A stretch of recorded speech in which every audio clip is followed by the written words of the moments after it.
Women's Up. El día de hoy hablaremos de un tema que es para algunos un poco controversial, pero que realmente pasa en las organizaciones, y es la famosa resistencia al cambio. ¿Qué es resistencia al cambio? Resistencia al cambio como tal es una actitud que adquieren las personas en el momento que están recibiendo un cambio en alguno de los hábitos, comportamientos, procesos dentro de una organización. La resistencia al cambio se alimenta de diferentes emociones como lo son la duda, la incertidumbre, el miedo, el no saber qué va a pasar conmigo, si esos cambios me van a afectar positiva o negativamente. Para poder entender mejor todo ese proceso de resistencia al cambio a lo largo de la historia, es importante detenernos un poco cómo ha sido la evolución del trabajo a lo largo de la historia. Y es que antes, cuando muchos años atrás habían fábricas en donde hombres y mujeres trabajaban en labores repetitivas una y otra vez, podían durar en esas fábricas 20 años, 30 años, y en esa misma labor, pues esa misma labor al ser tan repetitiva era predecible, o sea, ya sabía qué se iba a hacer en el siguiente día y así por semanas y años. Entonces eso generó un hábito dentro de las personas. Y parte de esos hábitos hacen que hoy por hoy a veces sea complicado introducir ciertos cambios dentro de las organizaciones. Es importante entender que la resistencia al cambio no tiene un modelo 100% efectivo que pueda atenderla. No hay una receta mágica que nos pueda decir esta es la forma de atender esta resistencia al cambio en X organización. Porque por más planes que se hagan, por más planes de contingencia que se hagan, nunca va a haber una forma perfecta en la cual podamos atender la reacción y la respuesta que se va a tener de parte de las personas de la organización ante un cambio.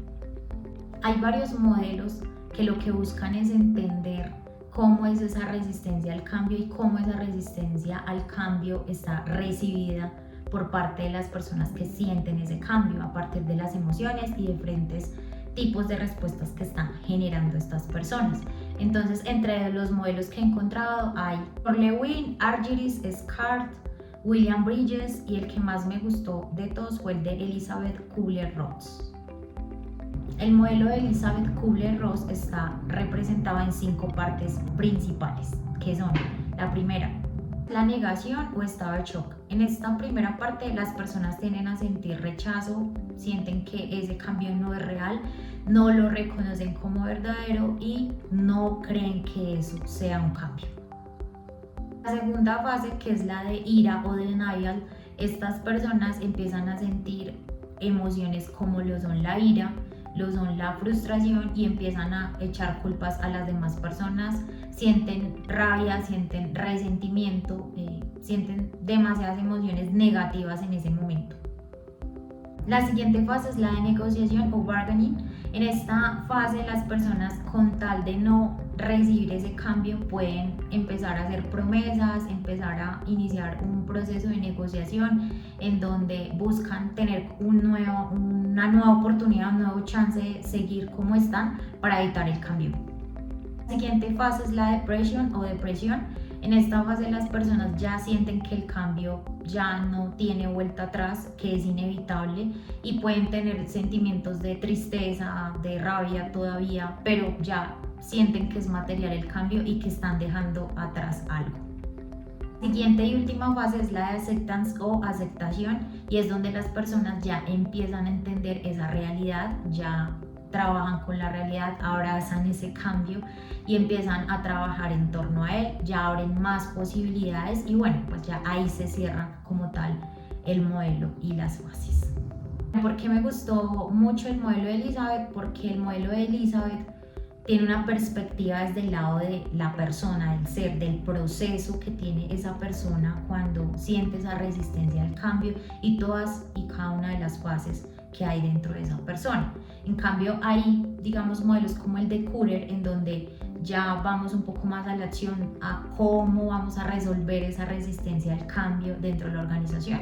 Elizabeth lo ve más desde el punto de vista de la persona, ¿no? O sea, de entender cómo se siente esa persona, y así deberíamos llevarla a una organización, de generar lazos de empatía a partir de conectar y entender cómo son esas fases de esas personas o ese grupo de personas para poder entender mejor los cambios y hacer que esos cambios sean mejores, o sea, no solo mejores desde la perspectiva de la organización, sino para las personas. Ya yéndonos para el modelo de Courier, vamos a obtener muchas respuestas, muchos modelos, cada caso va a ser muy diferente, pero entre las cosas que me parecieron interesantes dentro pues, de ese mix de modelos y también desde mi perspectiva, y es que hay algo muy importante y es la comunicación abierta. Desde que haya comunicación abierta en donde las personas que van a recibir el cambio puedan hacer sus preguntas y sus inquietudes, esa percepción del cambio va a ser más positiva que negativa. Entonces hay que mantener esos canales de comunicación para evitar de pronto errores en la interpretación o que estemos dando erradamente un mensaje, pero esa parte es súper importante.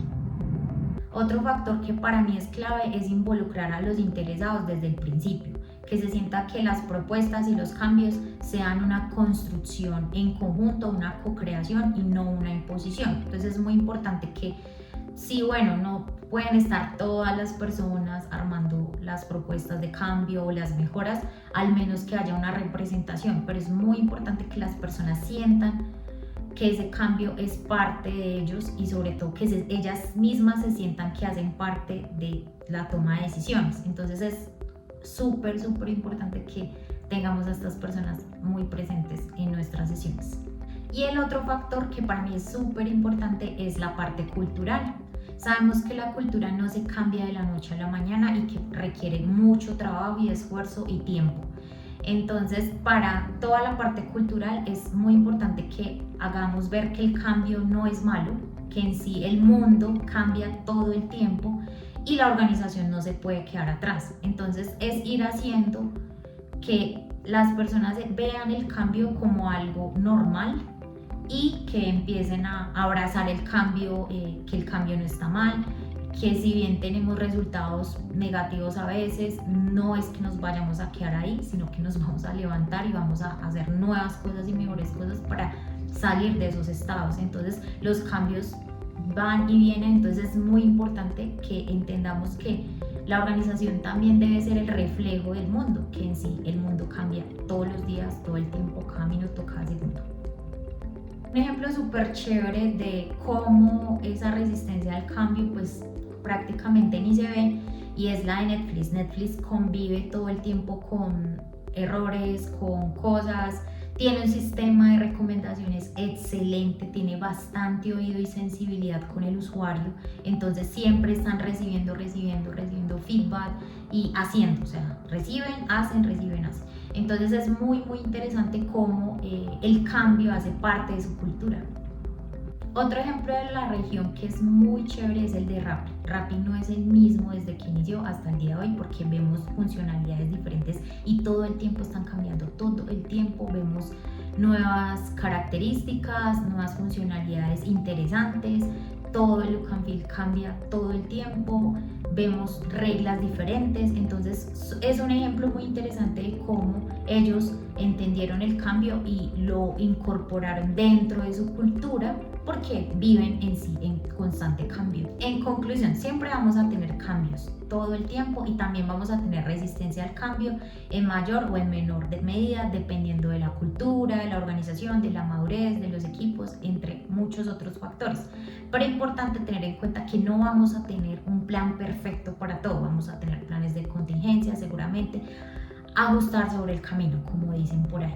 Pero entender que esos cambios y esa resistencia al cambio puede variar, pero lo importante aquí es entender que antes de realizar esos cambios podamos hacernos preguntas más desde la empatía, más de entender a esa otra persona, entender a ese equipo o esa organización en donde se van a hacer los cambios, y cuando empezamos a verlo desde esa mirada empezamos a encontrar respuestas y empezamos a pensar más en el otro y en cómo el otro va a asumir ese cambio, y creo que podríamos llegar a respuestas bastante acertadas sobre los planes que estamos generando. Hasta aquí el cafecito del día de hoy, espero que se hayan disfrutado un montón este cafecito, a mí me encantó, el tema de resistencia al cambio es súper interesante, se puede abordar desde diferentes perspectivas, con diferentes modelos, pero lo más importante de todo esto es poder entender las personas que estamos impactando con nuestros cambios, poder hacer que se sientan parte de ellos y sobre todo generar esa sensibilización con estas personas.